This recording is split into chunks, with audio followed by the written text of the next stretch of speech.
या दृष्टीनं पुण्यामध्ये आम्हाला काही निर्णय करावे लागले. अशा प्रकारे त्यांच्या स्वभावाप्रमाणे त्यांनी कुठलेही आढेवेढे न घेता थेट त्या ठिकाणी उत्तर दिलं होतं.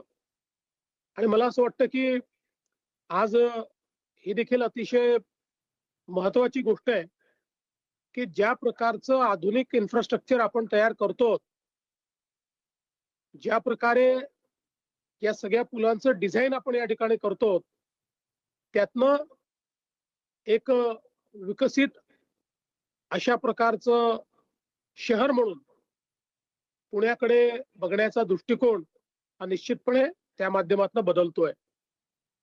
मी पीएमआरडीएचं अतिशय मनापासून अभिनंदन करेन. श्री मसे आणि त्यांच्या संपूर्ण सहकाऱ्यांचं अभिनंदन करेन की त्यांनी अतिशय चांगल्या पद्धतीनं हे काम करून घेतलं आणि विशेषतः इतक्या वर्दळ असलेल्या भागामध्ये अशा प्रकारचं काम करणं म्हणजे रोज लोकांच्या टीकेला सामोर जाणं आहे.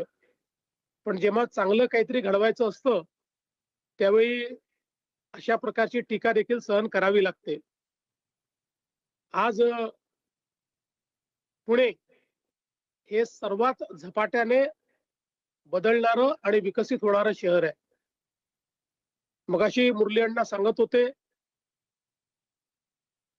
आज आपण जर बघितलं तर आयटीची जी वेव होती ती वेव आता बदलते आणि त्याचं नवीन स्वरूप हे आता जीसीसी मध्ये रूपांतरित झालंय. आणि मला सांगताना आनंद वाटतो की गेल्या वर्षभरामध्ये सर्वात जास्त जीसीसी स्पेस ही देशामध्ये पुणे शहराने विकसित केली आणि पुण्याने देशाचं जीसीसी कॅपिटल म्हणून आपली गगनभरारी ही सुरू केलेली आहे. आणि नेक्स्ट जेन मॅन्युफॅक्चरिंग करता, नेक्स्ट जेन सर्व्हिसेस करता पुणे तयार आहे. अशा पद्धतीनं आज पुण्याची वाटचाल चालली आहे. पण या सगळ्या वाटचालीमध्ये सगळ्यात महत्वाचं काही असेल तर इन्फ्रास्ट्रक्चर.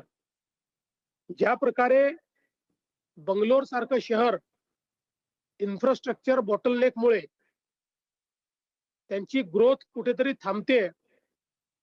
अतिशय चांगली इकोसिस्टीम असून आणि जगभरातल्या लोकांना टेक सिटी म्हणून बंगलोर माहिती असून देखील आता तिथल्या गुंतवणुकीचा जो ओघ आहे तो कुठेतरी शिफ्ट व्हायला लागलेला आहे.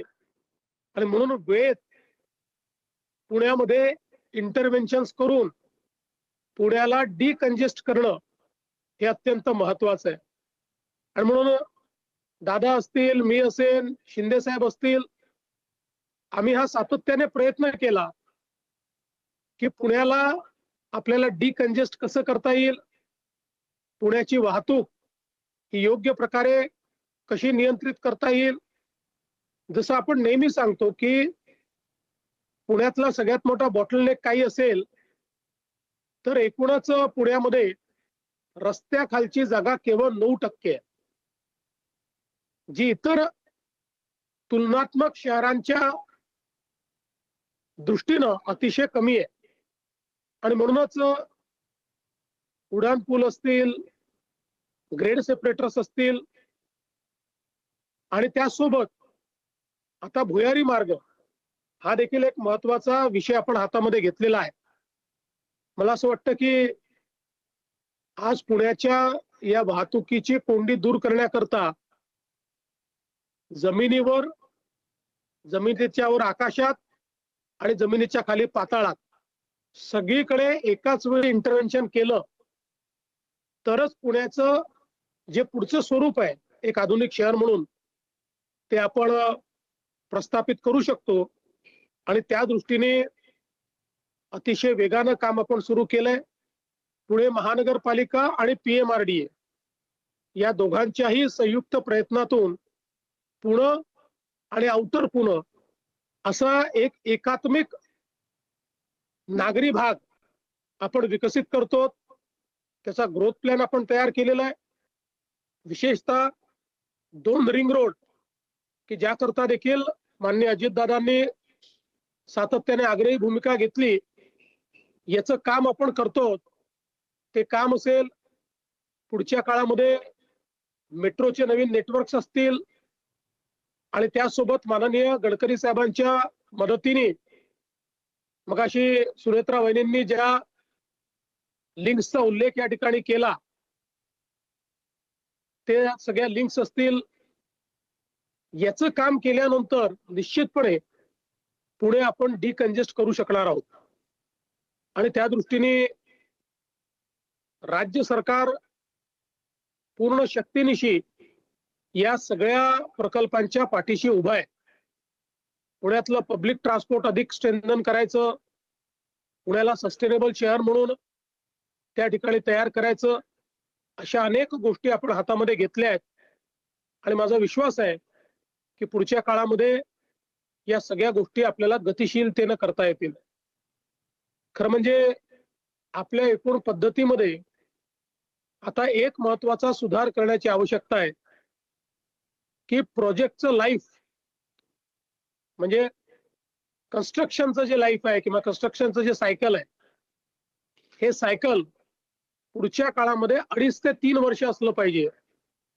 आज आपले सायकल हे 5 वर्षाचं आहे, कुठे 7 वर्षाचं आहे, पण हे सायकल जर 2.5 ते 3 वर्षावर आपण आणू शकलो तर त्यातनं जे काही ग्रॉस व्हॅल्यू ऍडिशन आपण करणार आहोत आणि आपल्या गुंतवणुकीवर जो काही आपल्याला परतावा मिळणार आहे तो अधिक उत्तम प्रकारे मिळू शकेल.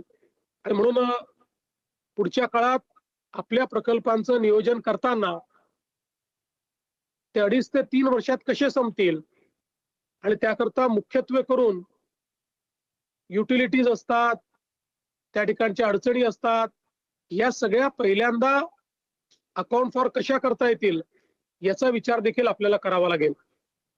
मी आजच्या या प्रसंगी एवढं सांगू इच्छितो की जी भावना सर्वांनी या ठिकाणी व्यक्त केली मी देखील त्या भावनेशी सहमत आहे. हा अतिशय आयकॉनिक अशा प्रकारचा पूल तयार झालाय.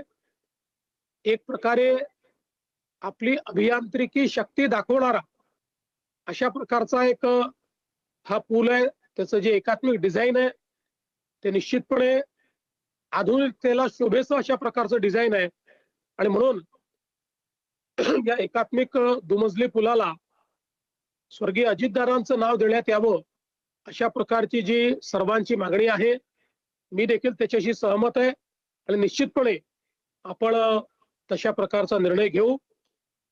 मी पुन्हा एकदा पीएमआरडीएचं मनापासून अभिनंदन करतो. पीएमआरडीएने गेल्या काही काळामध्ये अनेक उत्तम कामं या ठिकाणी केलेली आहेत आणि निश्चितपणे पुढच्या काळामध्ये पीएमआरडीएचा रोल अतिशय महत्वाचा ठरणार आहे. विशेषतः पुरंदरचं एअरपोर्ट आणि आपले रिंग रोड झाल्यानंतर ज्या गतीनं आपलं अर्बनायझेशन होणार आहे ते सगळं मॅनेज करण्याची जबाबदारी ही पीएमआरडीएची असणार आहे. मला विश्वास आहे की पीएमआरडीए चांगल्या पद्धतीनं ही जबाबदारी आपली पार पाडेल. पुन्हा एकदा सर्वांचं मनापासून अभिनंदन करतो आणि हा पूल पुणेकरांच्या सेवेत लोकार्पित करून मी माझं बोलणं संपवतो. धन्यवाद. जय हिंद, जय महाराष्ट्र.